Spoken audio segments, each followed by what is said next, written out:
रहस्यमय कहानियां सुनाने के सिलसिले को आगे बढ़ाते हुए मैं आज जो कहानियां आपके लिए लेकर आया हूं वो है मलेशिया की कहानी।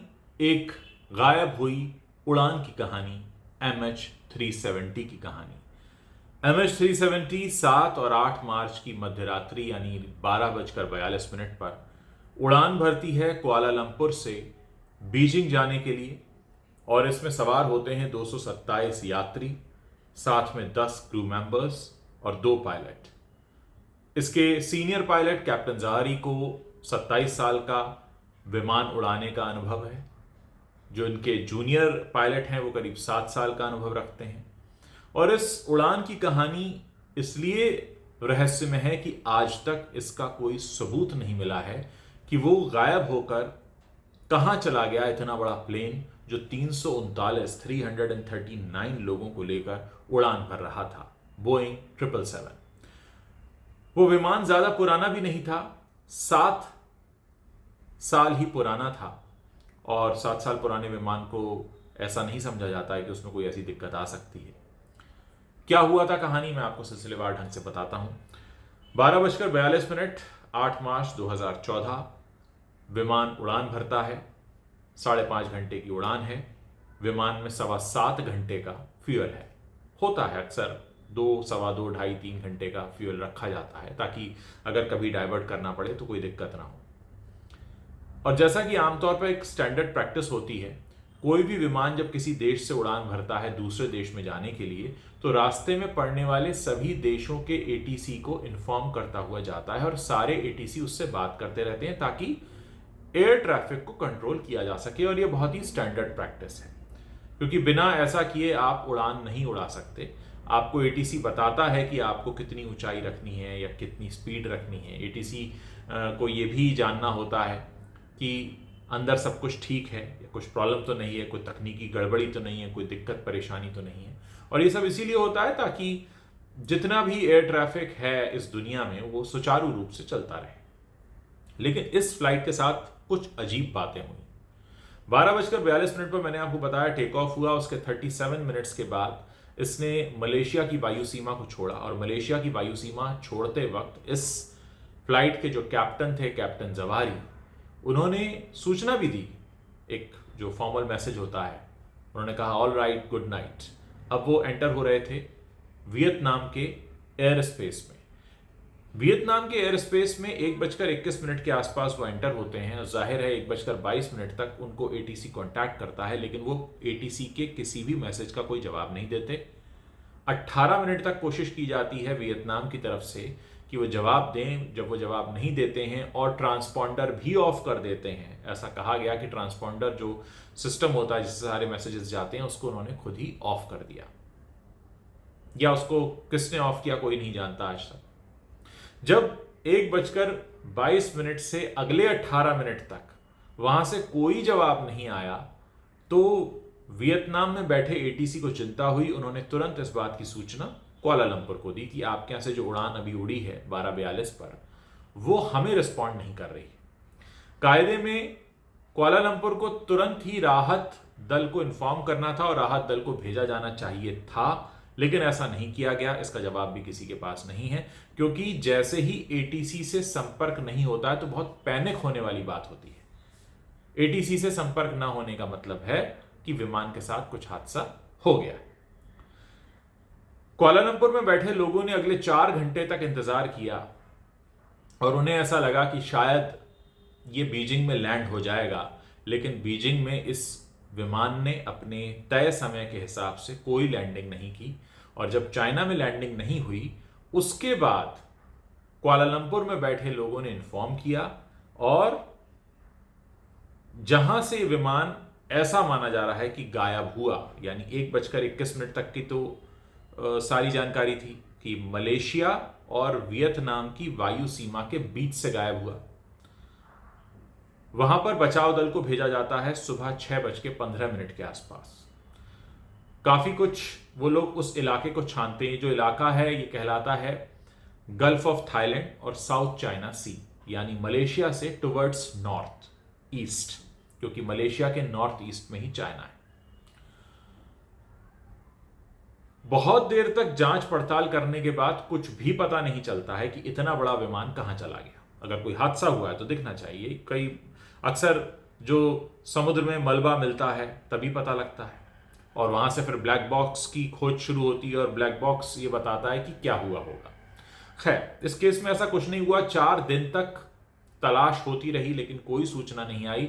4 दिन के बाद मलेशिया की आर्मी ने एक बहुत हैरान करने वाली जानकारी दी, क्योंकि जो सिविल एविएशन के रेडार होते हैं ये उतने पावरफुल नहीं होते जितना कि आर्मी का रेडार पावरफुल होता है। उन्होंने ये सूचना दी कि ये जो विमान है ये जहां से गायब हुआ है उनके रडार पर दिख रहा है कि 1:21 पर इसको वियतनाम को क्रॉस करते हुए आगे चाइना की तरफ बढ़ना चाहिए था, लेकिन ये आगे गया ही नहीं।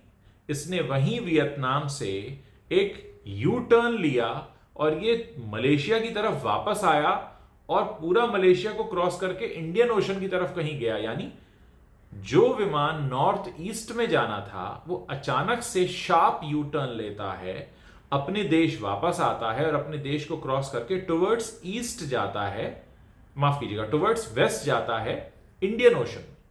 अब यह जानकारी बड़ी हैरान करने वाली थी, और यह जानकारी आ रही थी सीधे मलेशियन आर्मी के रेडार से, और कहा यह गया कि अगले 1 घंटे यानी 1:21 पर गायब हुआ, 2:22 पर इसने पूरा मलेशिया को क्रॉस किया और ये इंडियन ओशन की तरफ गया है वेस्ट।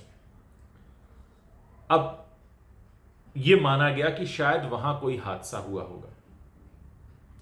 अब वहां खोजबीन शुरू की गई, और ऐसा कहते हैं कि उसमें करीब 7 देशों के 34 हेलीकॉप्टर्स लगे और 28 मरीन्स लगे जिन्होंने उसको ढूंढना शुरू किया, लेकिन वहां से भी कोई सुराग नहीं मिला।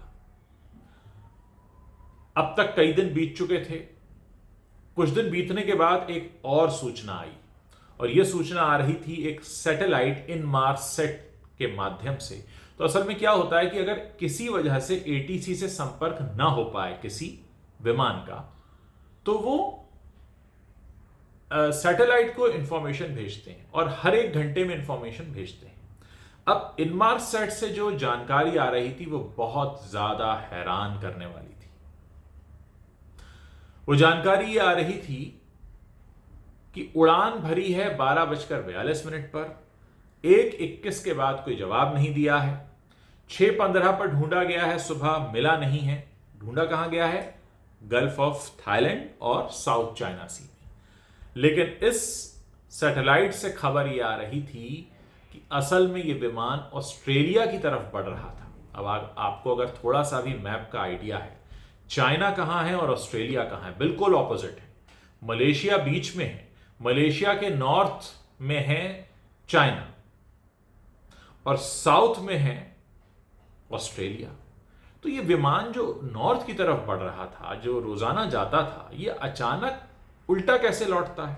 और अब उसको टैली किया गया, आर्मी ने जो सूचना दी थी, तो आर्मी ने भी कहा था ये वापस आया है, वापस आकर इंडियन ओशन में टुवर्ड्स वेस्ट गया है, और वेस्ट जाकर सैटेलाइट ने कहा कि वो साउथ की तरफ बढ़ा है।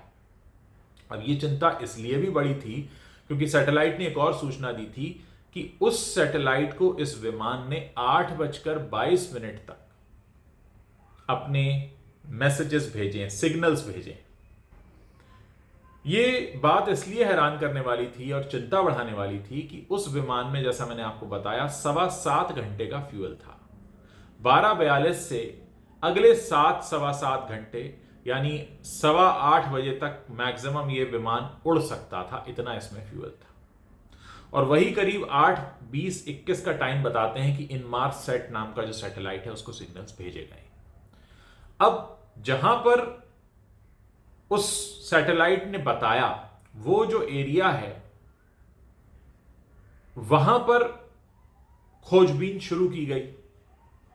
अब यहां पर एक और बात थी, यह सैटेलाइट कहता है कि 8:22 तक उसको मैसेज भेजा है, सिग्नल भेजा है इस उड़ान ने। और अब आप बताइए कि 6:15 पर इसे जहां ढूंढा जा रहा था साउथ चाइना सी में, वो बिल्कुल ऑपोजिट डायरेक्शन है। यानी जिस वक्त राहत बचाव दल को सूचना दी गई कि हमारा विमान नहीं मिल रहा है और कई घंटे हो चुके हैं, और जिस वक्त वो राहत दल ढूंढ रहा था विमान को साउथ चाइना सी में, उस वक्त 6:15 का वक्त था। उस वक्त यही विमान इंडियन ओशन के ऊपर से होकर गुजर रहा था, कोई नहीं जानता था। जैसे मैंने आपको बताया कि हर विमान सूचना देता है, एटीसी को बताता है, और इसी वजह से पूरी दुनिया का जो एयर ट्रैफिक है वो सुचारू रूप से चलता है। ऐसा नहीं हो सकता कि आपके एयर स्पेस में कोई एयरक्राफ्ट है और आपको पता नहीं है, या आपको सूचना नहीं मिल रही, या नहीं दिया जा रहा। ये तभी होता है जबकि ऐसा किया जाए। अब इस फ्लाइट को लेकर जो कहानियां हैं वो ये हैं कि ट्रांसपॉन्डर को क्यों ऑफ किया गया, क्या ट्रांसपॉन्डर में कोई खराबी आ गई थी, और ट्रांसपॉन्डर में अगर खराबी आ गई थी तो ये यू टर्न क्यों लिया गया, और यू टर्न लेने के बाद उस सैटेलाइट को जो सिग्नल भेजे जा रहे थे उनमें ऐसा क्या था। इस विमान को उस जगह पर भी ढूंढा गया जहां की सैटेलाइट ने बताया कि यहां से लास्ट सिग्नल आया है, और वो जो हिस्सा है वो ऑस्ट्रेलिया से करीब 2000 किलोमीटर वेस्ट में है, इंडियन ओशन में ही है। लेकिन वहां से भी कोई सुराग नहीं मिला। मैं आपको बता दूं कि इस विमान को ढूंढने में अब तक $160 मिलियन खर्च हुए हैं, और ये जो ढूंढने का काम है करीब 3 साल तक चला है, 2017 तक। और ये इलाका भी कोई छोटा मोटा इलाका नहीं है, बहुत बड़े एरिया में सर्च ऑपरेशंस हुए हैं। आज तक कोई नहीं जान पाया है कि इस उड़ान संख्या के साथ क्या हुआ था। लेकिन हाल ही में फरवरी 2022 में एक ब्रिटिशर हैं जो स्पेशलिस्ट हैं एयर स्पेस ट्रैफिक के, रिटायर हो चुके हैं। उन्होंने अपनी एक रिसर्च की और उन्होंने एक लोकेशन बताई है अपने अनुभव से कि हो सकता है ये विमान उस जगह पर हो, और ये जो जगह वो बताते हैं वो वही एरिया है जहां से लास्ट सिग्नल भेजा है इस विमान ने, इस उड़ान संख्या ने। और वो जो लास्ट सिग्नल भेजा है उस जगह करीब 4 किलोमीटर अंदर जाकर इस विमान के होने की उम्मीद है, ऐसा लग रहा है।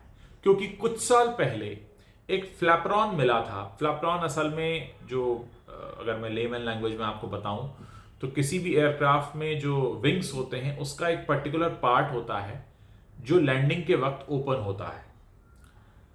एक फ्लैपरॉन मिला था कुछ साल पहले, और उस फ्लैपरॉन की जो शेप मिली है, जाहिर है एक क्रैक्ड फ्लैपरॉन है वो, उसको देखकर ऐसा लगता है कि ये फ्लैपरॉन एक ऐसी फ्लाइट का है जो लैंडिंग के वक्त अपने फ्लैपरॉन को एक्टिवेट नहीं कर पाई थी, खोल नहीं पाई थी।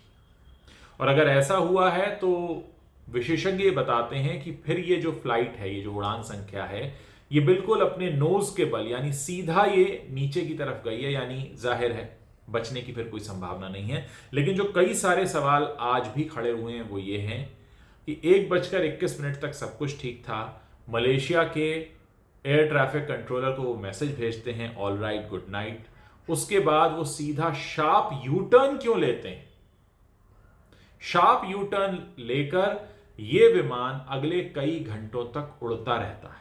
क्योंकि देखिए विमान हादसे होते हैं, एयर ट्रैफिक कंट्रोल से संपर्क छूटा और कुछ समय बाद हादसा हो गया।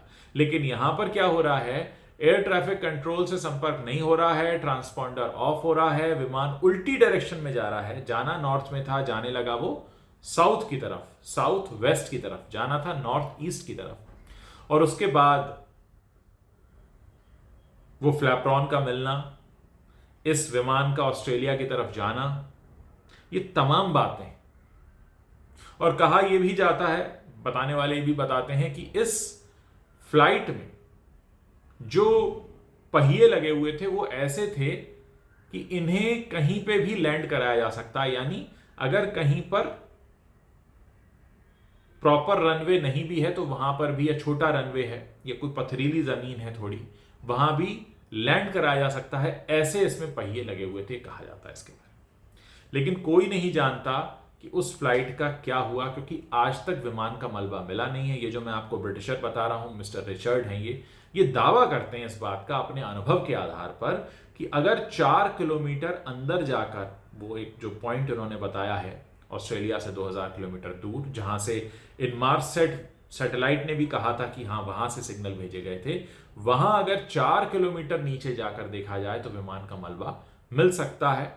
और ये उतनी ही गहराई हो गई जितना कि आप मानकर चलिए टाइटैनिक जो डूबा था और फिर उसको ऊपर लाने में जो करीब बताते हैं करीब 80 साल का समय लगा था, उतनी गहराई पर है। लेकिन बहुत से सवाल हैं। इतना अनुभवी पायलट, 2 पायलट थे, विमान में कोई खराबी नहीं थी, और सबसे बड़ी बात है कि एटीसी के संपर्क में न रहने के बाद भी 7 घंटे तक ये उड़ान भर रहा था उल्टे डायरेक्शन में। ये सबसे बड़ा सवाल है कि ऐसा क्यों हुआ, उसके अंदर क्या हुआ था, ट्रांसपॉन्डर क्यों ऑफ हुआ।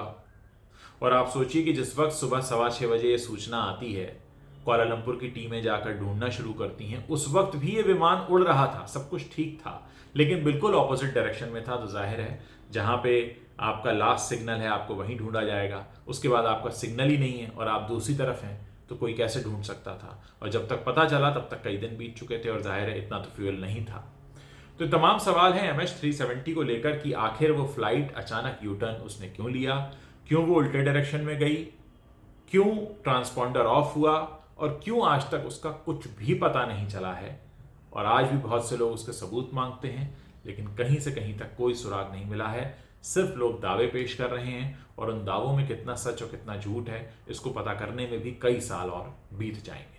आप मुझे बताते रहिए कि क्या आप और भी ऐसी कहानियां सुनना चाहते हैं, तो मैं कोशिश करूंगा कि इस तरह की कहानियां आपके लिए लेकर आऊं। हो सकता है कहानियां आपने कहीं और भी सुनी हो, लेकिन मैं कोशिश करता हूं कि ज्यादा से ज्यादा तथ्य आपके सामने रखूं ताकि आप समझ सकें कि आप जिस दुनिया में रह रहे हैं वहां अब भी बहुत से ऐसे राज हैं जिनके बारे में हम कुछ भी नहीं जानते।